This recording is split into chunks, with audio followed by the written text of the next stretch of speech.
Do you know what, yeah? This year's been crazy. Because if it's not to break records indoors, it's to break relay records outdoors. It's to, as in world records, then it's to come here and be doing national records over and over and over again because you've put in a shift. A shift. What statement are you trying to push out there? Like, what are you trying to let the people them know? I've been working. I've been working really hard. Me and my coach, we have a plan. And, the goal is just keep going, keep pushing. Every race, I'm building confidence. What I'm doing in training is transitioning to how I'm competing. That's the goal. I came here, did so many races as a session. This was a session for me. And for me to go out there 49.4, 49.6, 48.4, just shows everything's paying off. And I'm just going to continue believing in myself, keep trusting God, keep trusting my coach and my support team. And just appreciative of my team who helped me get here. Couldn't have done it without them. Everybody who supports me. Just up and onwards from here. The speed that you've been showing us this year, babe, I'm scared. I'm petrified. Because what? We've been working on that, Speed is an important factor in the 400 meters, and I want to be able to do it all. I came into Texas as a short sprinter, and, I'm reviving that now because I'm fast, and I'm learning how to work on the specifics and the technique that is needed to run fast. And essentially, that's going to transition to my 400 meters. It's going to help all my sprint events. So I've been working on my strength, my speed, everything that's going to account to being a good 400 meter runner. I've been working on it, on my mentality too. Rhasidat Adeleke, one of Ireland's most outstanding young athletes, 21 years of age, from the southwest suburb of Tallaght. Tallaght, most people associate with football and GAA and rugby, not so much with athletics, maybe with boxing, but she has been outstanding. Her Nigerian-born parents have raised her the right way. She is a very religious young lady. She is, of course, studying in the US. She is studying in the University of Texas, the Longhorns. And she's been burning up the track. However, there have been very, very few questions asked about what is going on around her. Is it the right place to be studying and training and developing? And are we giving her a bit too much of a free ride? As I was told this week, of course, she's just was helped qualify Ireland, actually almost carried the team on her back for the 4x400 mixed at 4x400 women's relays. She carried Ireland to the Paris Olympics. People, of course, saying this is amazing, it's great, it's incredible, but it's when you start to read comments from journalists, when you start to read between the lines, when you start to speak with journalists who are covering sports in Ireland and not just in Ireland, you start to go, guys, I think we should maybe worry a little bit about this. For a couple of years now, I've been worried because she's been put forward as this face of the new Ireland, which is unfair on a young woman to have that on her shoulders. The pressure, the pushing, basically the hangers on and the bandwagoners, especially from Irish politicians and Irish media, who are basically saying, this is our next great star. She's the one who's going to get us all these medals. Let's get in behind her.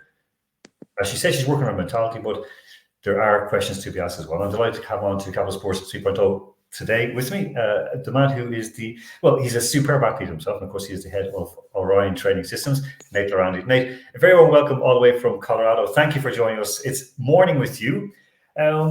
Nate, first of all, I want to ask you, before we start to talk about Rhasidat, you in terms of age group athletics, you've always said that age is not a barrier, it's basically how you train and recover. Can you just give us a few tips of, as Andy Mack said to you before, how you look so well? Thanks, Alan. First of all, thanks for having me. It's interesting. Been an athlete my entire life since age 5, so 5 decades now. And first in swimming, then triathlon, then cycling, and now whatever I feel like doing, which is mostly running.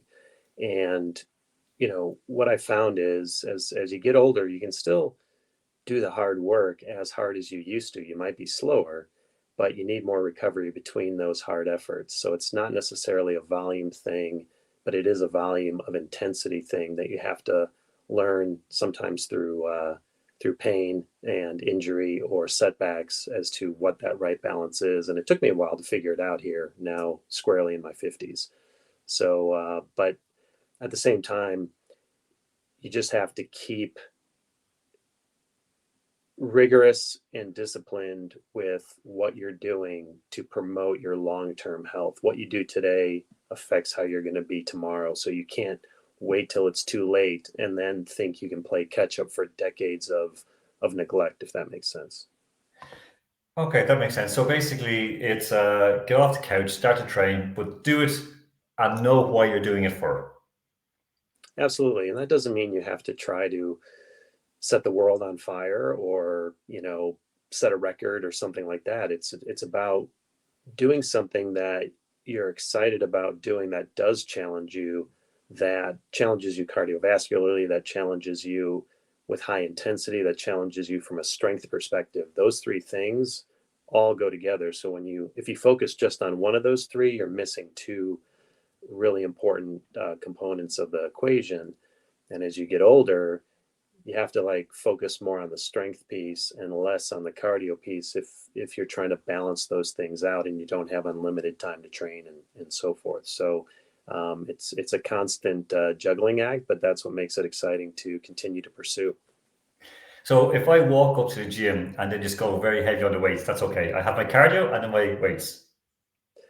You can think of it that way, but I like to split things out now and be very prescriptive and very dedicated to one specific thing. So if I'm doing an extremely hard weight session, I'm not going to do a hard cardio session as well. I'm going to save that for another day when I know my body's prepared for it. So, that doesn't mean you can't find shortcuts and ways to consolidate if you can only work out, say, 3 or 4 times a week. But if you're going 6 to 7 days a week, then it's best to split things apart and figure out the right balance. Perfect. Okay, that's great. And again, Ryan Training Systems, you basically are able to design and develop these systems, these training programs for people, correct? Yeah, I find I've worked with world champions down to rank beginners and everywhere in between. I find where I seem to have the best impact and fulfillment with the athletes I work with is in masters category. So anything 40 and above, when people are trying to retain their youthfulness while also maximizing what they're getting out of their bodies as they get older. It's trickier than when you're younger, and you can make a lot of mistakes and recover from those mistakes pretty quickly. Great. We're going to put your details, of course, contact details below for this, so just so people can get in contact with you to stay young. Okay. One of the main reasons that we're speaking today, of course, it's something you and I discussed offline. We've discussed it online as well. We've asked questions of each other. Many people who we know, who we'd be, contacts of friends, we'd be discussing the situation around this terrific young Irish athlete, Rhasidat Adeleke. And I mean, well, for me, the first worry, and you can say, Alan, you're wrong. My first worry is that she's in the US university system, especially University of Texas. I find many red flags there, but I could be wrong. You know better than me. Second was that her development has gone along with her age, but also it has kind of, I feel that there's a lot of pressure being put on her to perform, especially at the US collegiate level and then internationally as well. On those two questions, am I wrong, and what's your take on it? With regards to where she ended up going to school, I don't think you're wrong at all. Texas is the state and the university, and multiple universities across the state are hotbeds for doping and questionable practices. So whether it's universities, coaches, athletic programs like out of college, whatever the specific hotbeds are that have a bunch of athletes come together and train for the summer or what have you, agents, managers, there's a lot of questionable things to that in that regard going on in Texas. And the University of Texas is known as a hotbed for some of the most illicit activities. That's a fact. That's not conjecture. So her being there, to me, definitely raises a questionable flag for sure. I mean, again, in Ireland, we love our athletes mainly, some field athletes, but mainly have been track. They've mainly been middle and long distance. Of course, as people would just accept it from her build and her nature, she is a faster athlete runner. We've had good sprinters before. We had very good hurdlers before. We've had great walkers before. But this kind of explosion from into sprint, sprint, okay, we do know about middle and long distance, about the doping there as well. We've seen it in Germany with the sisters. However, what should we be thinking about this, and what worry should we have about a young athlete being sent into this situation? Because I mean, she started here. This is, you know, her back home. This is her showing off her medals. Again, Irish people are extremely proud of her. There is an element who would be either racist, or they would just be quite ignorant, or they don't like athletics, and or they don't like women, maybe, whoever may, and this could be other women. Their disagreement. This, of course, is her in her Longhorns outfit. Again, she is, you know, built to be an athlete. That's just pure and simple. She's trained very hard. She was a multi-sport athlete when she was growing up as well, and of course, being Pride of Ireland 2 years ago in Munich, and again, people absolutely love her. She's been setting all these records, Nate. All these, you know, she holds the Irish 200 meter, I think 100, 200, and 400 meter records indoors and outdoors. So I mean, again, absolutely fabulous. She is a great athlete. But what should be worrying for us, and what should media be asking at this stage to sort of wipe out the future disappointment like we had with other Irish athletes? Yeah, that's a great question. I mean, first of all, it kind of reminds me of the two Slovenian riders in the Tour de France who are Grand Tour winners from a country that has, an entirely small population. It's like all of a sudden they're producing a couple of unbeatable Grand Tour riders in quick succession. So to me, things like that are very suspicious. So when you think of Rhasidat and how many Irish sprinters there haven't been many, and that's okay. She's breaking new ground, and she's obviously a talent. However, you either need to embrace the suspicion that comes along with your behaviors, your actions, your decisions, or you put yourself in a position that supports you being beyond reproach and beyond question. So when she comes to the States, to me, that in and of itself isn't an issue, but where she ends up going and so forth, and the alignments that starts to create are questionable, and they should be, and that should raise suspicion. And those are the types of questions that should be raised by the media. To say that, and I'm not putting words in her mouth, but if I went to the University of Texas and somebody asked me, well, why'd you go there? I'd be like, well, it's the best opportunity in the nation. Well, is it really? There are so many top programs, so many really good coaches out there. Yes, you ultimately make a choice, but then you have to live with the ramifications of that choice and the questions that come along with it. As you mentioned, of course, the University of Texas, there have been in their own swimming program, Madison Cox, she played for TMZ, which of course the same as Kamila Valieva.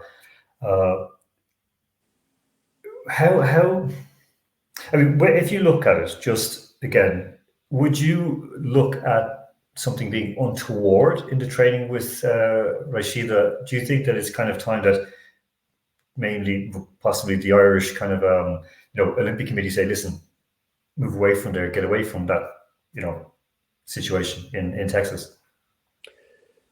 If I understand the question,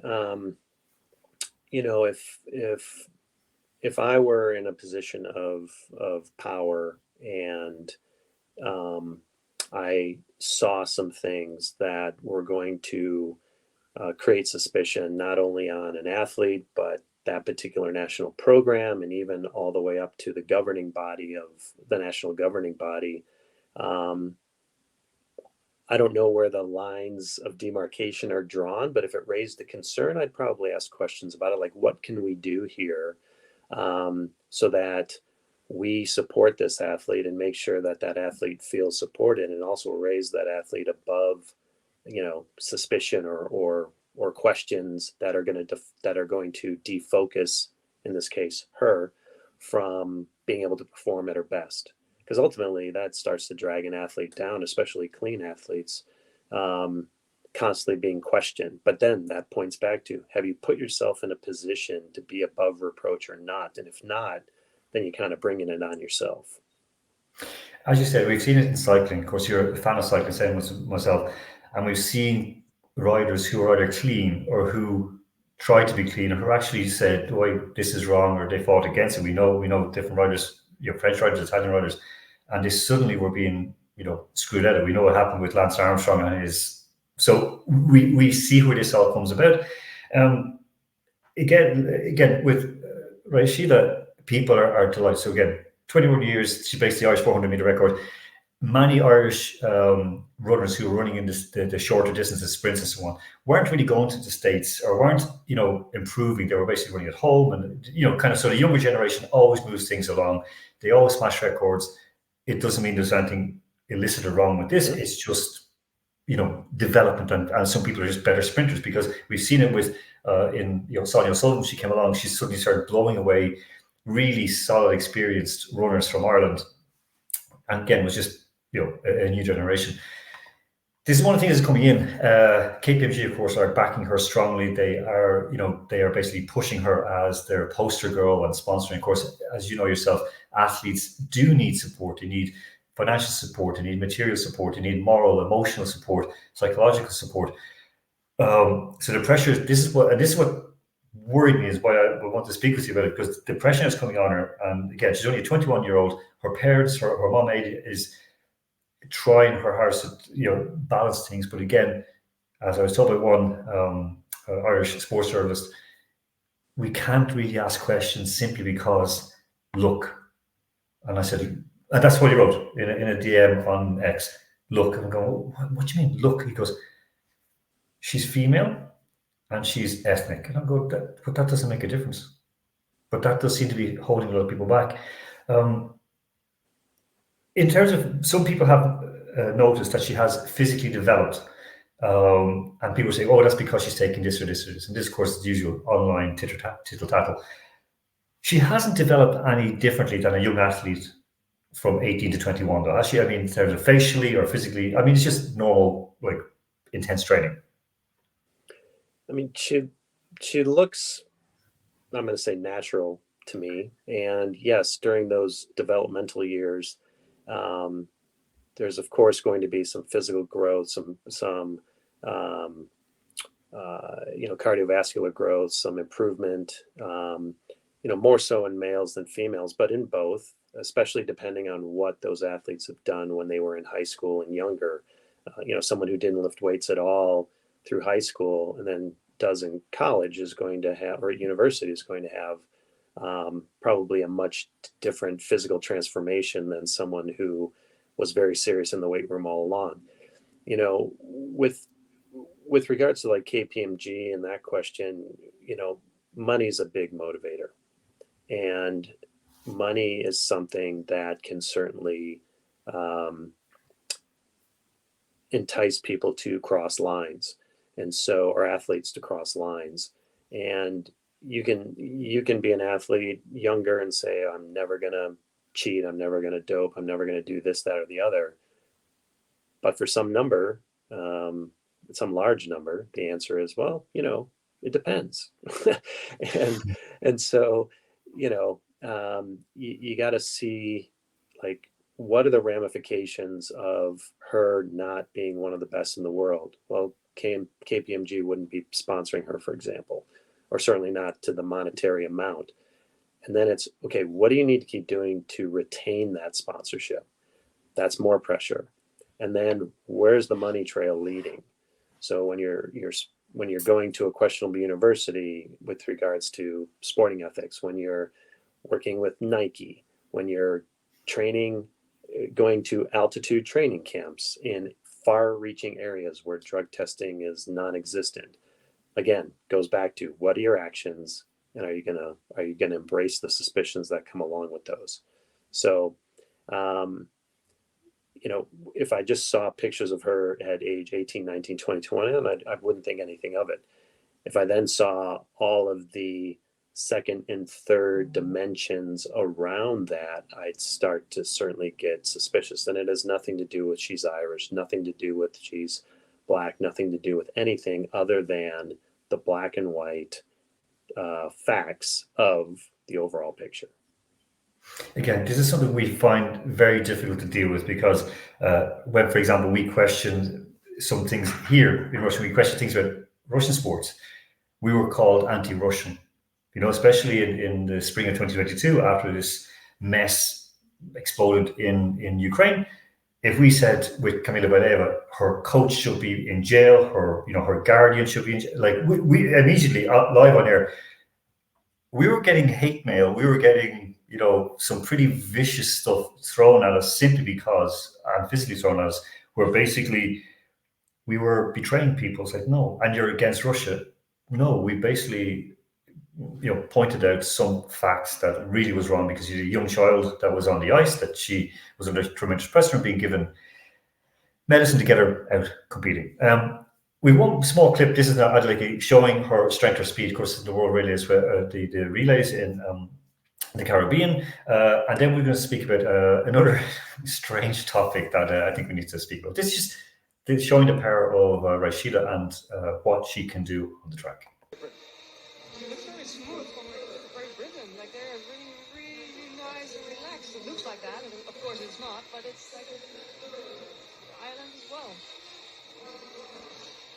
Kelly would have expected to come under some attention from Rhasidat Adeleke, but these two are a long way clear at the moment of Cuba. Adeleke finishing strongly. You wouldn't know she'd run another 400 leg a couple of hours ago. The tell, you wouldn't know she'd run another 400 meters just an hour ago, which she did. And in that 400 meters, she put a second into Femke Bol. Anyone knows Femke Bol, she is a outstanding Dutch athlete. Regardless of anything but aspect, she is an outstanding athlete, and she destroyed her. The one thing I want to ask you about now is something that, of course, is doing the rounds, and it's just such a mess. And we've covered it already on Sunday and with Andrew Flint as well. Ryan Garcia. Now you're in the States. You've seen everything on X. You've read about it. You've heard about it.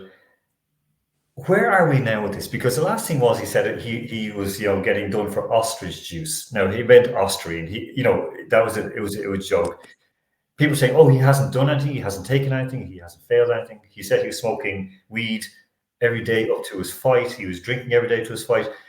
And some journalists are saying, and some online fans with big followings are saying, ha ha ha, that just shows how good he is because he can beat a guy when he's stoned and drunk. Where is it at right now in the States, and what is your take on this whole situation with Ryan Garcia? Garcia is a massive train wreck, to put it bluntly. So, when you have a synthetic form of a drug in your body, clearly it's not naturally produced. And when you look at his body language, when you hear what he's saying, when you hear how he's trying to answer questions with ad hominem attacks rather than actually answering the questions, everything points to guilt.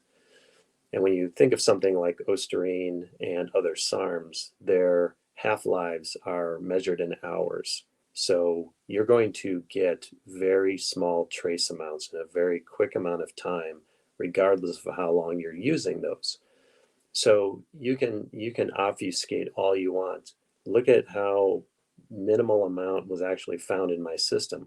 Well, unless you're tested like right after you take it, there's going to be a very small trace amount, because not only are you ingesting a small amount, it then gets excreted at a fraction of that amount.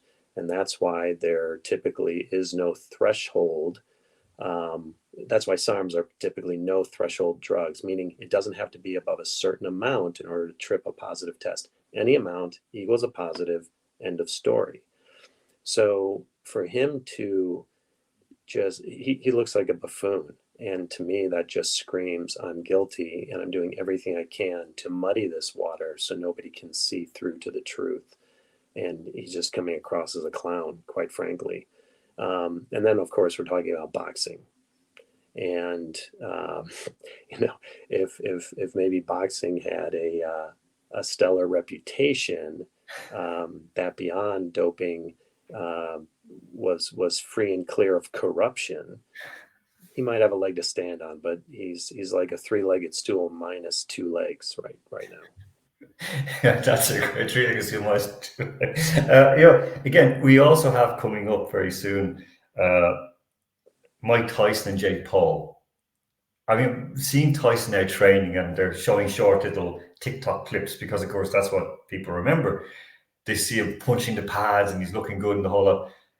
Tyson shouldn't be near there because he's admitted he was doping most of his career. And it's like, does it worry you that a man who's substantially older than either of us is going to get into the ring against this young guy who we also, is quite free and easy with doping substances? Is that a worry, or do you think that like this is going to be just a fun one? Well, Jake Paul, to his credit, has found a way to make millions of dollars with very little talent to back it up.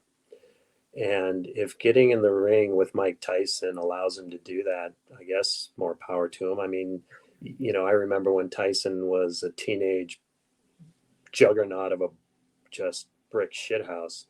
And, you ask yourself, would I get in the ring and last, 15 seconds with him and let him knock me into the next century for $5 million? My answer was always no, because he would probably literally send my head into orbit, like the damage that could occur. So I actually wonder, I think Tyson's going to just knock the crap out of Paul. That said, at some point you have to realize your age overrides your desires, your physical capabilities, and so forth. And as long as you embrace that and you understand what the risks are associated with trying to cheat Father Time and cheat Mother Nature, I look at him like it's a sideshow circus, but I would love to see Tyson knock the crap out of Paul, but put Tyson in the ring against a true champion of similar age to Paul, and I think that would be appalling to allow to happen. It wouldn't go well for Tyson. No, I mean, we've also seen people like, when Evander Holyfield was going to get really bold. There's like when they were now, like the age they are now, people were objecting to it, boxing fans. But for this one, people do seem kind of remiss about it. I mean, it's going to take place in Texas, of all places. But again, in Arlington, Texas, the AT&T Stadium. The one thing that sort of shocked me, and I thought this is really embarrassing. Katie Taylor, Ireland's legendary female boxer, is going to go against Amanda Serrano. And people think, it's great, she'll get more recognition. It is women's sport must be really hard up and really bad if they're going to do that. Because, of course, I think she would probably, she'd get 20, 30,000 people come to see a fight in Ireland. But on from the last little small thing I just want to ask you about, of course, the Giro d'Italia is going on right now. We're seeing a kind of a procession, basically, after the first stage. Tadej Pogacar, of course, is just going for one stage two. He is extremely strong. He's a very, very good team. Of course, the team classification has been led by Team Sky, or Ineos now, as they're known. Pogacar, of course, leading in the mountains as well. Is he just an outstanding athlete, or do we need to ask questions about it as well? Because, again, as you mentioned, Slovenia have always had good athletes. They've had, good runners, good canoeists, decent cyclists, but nothing like they've had now. Is the Giro, two questions, is the Giro going to be just a Pogacar, cakewalk? And two, can we believe it at this stage? He's talented. We know about performance enhancing drugs, and in the case of cycling, we also know about motor doping. And anybody who thinks that motor doping isn't happening is probably more naive than someone who thinks that doping magically stopped a decade ago or 15 years ago with the advent of the APB, athlete biological passport. When I think of Pogacar specifically, he's talented, no doubt. However, he's not at the level he's at, and as dominant as he is, clean. Winning a Grand Tour clean is a very near impossibility. And you can talk about ketones, different types of fueling. They're now carbo loading while they're on the bike, and that makes all the difference. And all these different things, again, to obfuscate the very clear problem that has been a part of cycling for a century. And all of a sudden it stopped, and all of a sudden everybody who's caught is a second or third tier rider because all the clean ones are racing at the very top? No. And the calendar's gotten longer and more aggressive and on and on and on. Like everything points to pharmaceutical help to allow these guys to recover as much and as quickly as they are and performing at such a high level all season long. It used to be I'm peaking for the Tour de France. And yes, I'm doping to win it, but I'm peaking for the Tour de France. You might race all year long, but you're peaking for a very specific point in time. That doesn't happen anymore. So if what we see for these 3 weeks of the Giro is largely a procession and he's finishing the 3 weeks super duper fresh so that he can then dominate the Tour, and then he goes on and dominates the Tour, like if that's not sending off klaxons and alarm bells, I don't know what will. So yeah, it's I've lost my zest for cycling to a large degree because it's just so obvious what's going on, and no amount of new gen speak is going to change that. Do you reckon maybe there could be something mechanical involved as well? With him, I don't know. I mean, I'm not going to put it past him or anybody else in the peloton. But I mean, Chris Froome is the most egregious motor doper that I've seen. Like we could talk endlessly. We could spend hours talking about, different stages of different tours and so on that are very clear, and why they defy physics, defy physiology, you name it. I just don't know with Pogacar. I know some are saying yes, and others are saying no. It's just a nice PEDS regimen that he is a high responder to. So I don't know. I really don't know. But I wouldn't be surprised, but I just don't know. Again, as you mentioned with Chris Froome, there are moments where he's going up a mountain, sitting in the saddle, not weaving side to side, not seemingly working, just his pedal rate is the same going along, and he suddenly shoots up through.